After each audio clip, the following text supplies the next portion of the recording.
It began with a whisper in the mountains of Romania, hushed, rumor passed between dying monks, buried beneath layers of dust and fear. A name, not Vlad, not Dracula, but something older, something darker. He was never meant to exist. In the heart of 15th century Wallachia, amid bloodshed and war, Vlad the Impaler ruled with savage fury. History remembers him for his cruelty, impaling enemies on stakes that lined the roads like grim totems. But what the history books never recorded was the woman in the shadows, a nameless figure, a secret ritual, and the birth of something not entirely human. The child, born under a blood moon, didn't cry. He stared, eyes pitch black, unblinking, absorbing the flicker of candlelight and silence. Midwives who attended the birth went mad within days. One gouged out her own eyes, screaming, "He is the Hollow." The name stuck, spoken only in fear. Minia the Hollow. Dracula, it said, tried to hide the boy. He knew what he had created or summoned. The boy was different. He didn't thirst for blood. He fed on fear. People around him would weep for no reason.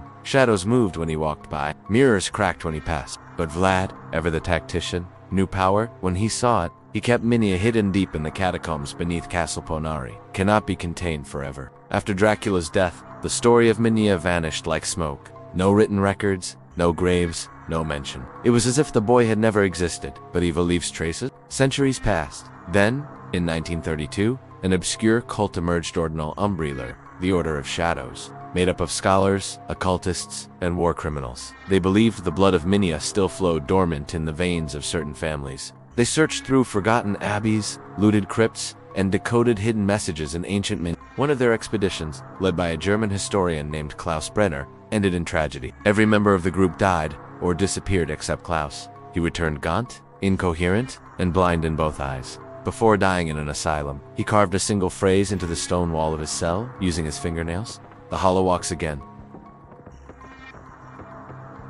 Soon after, reports began to surface. A priest in Cluj claimed a child walked into his church at dawn, eyes black as coal, and confessed the sins committed before the flood. The priest died that night, his hair white, his heart stopped.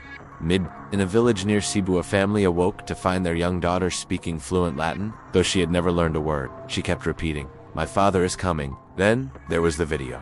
Uploaded briefly to the dark web, it showed grainy footage of a hospital room. An old man, unconscious, breathing through a ventilator. At 3:33 a.m., a hooded figure appeared on screen, leaned in, and whispered something into the man's ear. The ECG monitor flatlined instantly. The video was deleted within the hour. Its uploader has never been found. But these weren't isolated events. Across Eastern Europe, whispers began to swirl of a presence, of a man with no reflection, of a figure who appeared in dreams and left behind bleeding noses, panic attacks, and missing time. Folklorists dismiss the tales. Skeptics scoff. But those who feel it, those who've seen the eye. Minia, the Hollow, is not just a story. He is real. And unlike Dracula, he doesn't need to bite you to claim you. He waits, in silence, in dreams, in the corners of rooms you avoid at night. You may not see him. You may not even remember the moment you met him. But once you do, something changes. The air feels thicker. You forget names. You wake up at 3:33 a.m. with no reason, heart pounding. You swear someone whispered your name, but no one else heard it. Some say Minia has evolved, that he walks among us now not as a predator,